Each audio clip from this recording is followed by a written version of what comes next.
Shoutout kay Ronald Barbosidad at sa kinudukusin at sa iba pa nating mga taga-subaybay. At ngayon ang balita natin, alam na natin na itong Barangay Ginebra nagkaka-interest daw dito kay Shawnee Winston na nilagay sa trading block ng Converge Fiber Xers. Pero ang Converge mukhang hindi gusto yung initial offer ng Ginebra. Ang una daw in-offer dito ng Ginebra ay itong second round pick. Yun lang, syempre hindi yan tatanggapin ng Converge kung second round pick lang ang i-offer ng Barangay Ginebra. Kaya sa ngayon, mukhang dadagdagan daw ng Ginebra yung ino-offer nila at mukhang ang tinitignan daw dyan ay isasama itong si Jeremiah Gray at Stanley Pringle plus yung second round pick nila. Ang problema lang dito, itong si Jeremiah Gray may injury plus itong si Stanley Pringle matanda na. So baka hindi pa rin yan umubra dito sa Converge Fiber Xers. Ngayon, ang tanong, ang Ginebra kaya pwedeng mag-offer ng first round pick? Well, sa tingin ko, pwede lang gawin ng Ginebra dyan ay i-offer yung first round pick ng Terra Firma.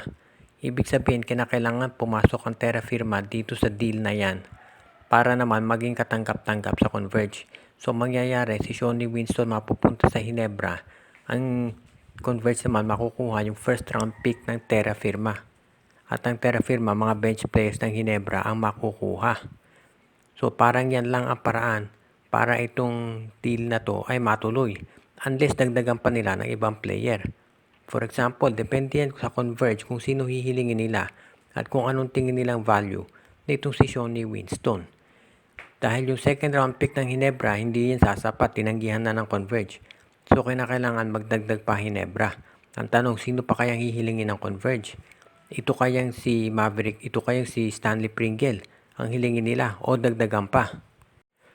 Samantala, itong Magnolia Chicken Templados, alam natin na sila ngayon ay medyo nahihirapan pagdating sa trades dahil nga nagkataon na yung mga players na gusto nila ay kinakailangan din ng Barangay Ginebra. So, ang isang nakikita natin posibilidad dyan, kung sakaling itong si Arvin Tolentino ay hindi na mapupunta sa kanila at baka ibigay kay Coach Tim Cone, pwede ang kunin na lang nila itong si William Navarro. Si William Navarro ay 6'7", very athletic yan at pwedeng maging backup center kung gustong small ball ni Coach Chito o di kaya naman ay small o power forward.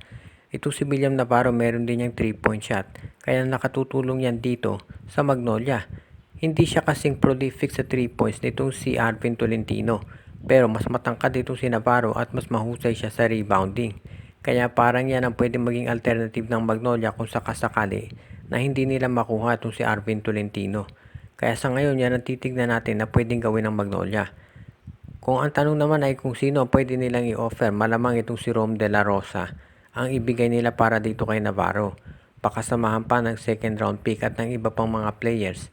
Depende yan sa magiging takbo nung kanilang usapan dito sa Northport.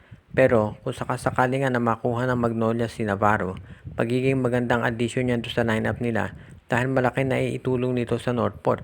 Siyempre, merong mga manghihinayang dahil maganda pa naman itong tandem ni Navarro at ni Xavier Lucero. Plus sila Cade Flores, J.M. Calma at yung iba pang mga batang players ng Northport.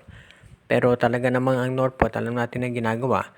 Yung mga top players nila ay pinamimigay dito sa SMC. So ganyan talaga nagiging takbo ng sitwasyon dyan. At iba lamang hindi na ito mabago. Sa panig naman ng Magnolia, ang gusto lang talaga nila ay palakasin yung lineup nila. At kung sakasakali nga na makuha nila itong si Navarro, sa tingin ko makatutulong yan. Siyempre si Arvin Tolentino ang top priority nila. Pero kung hindi makuha yan, okay na si William.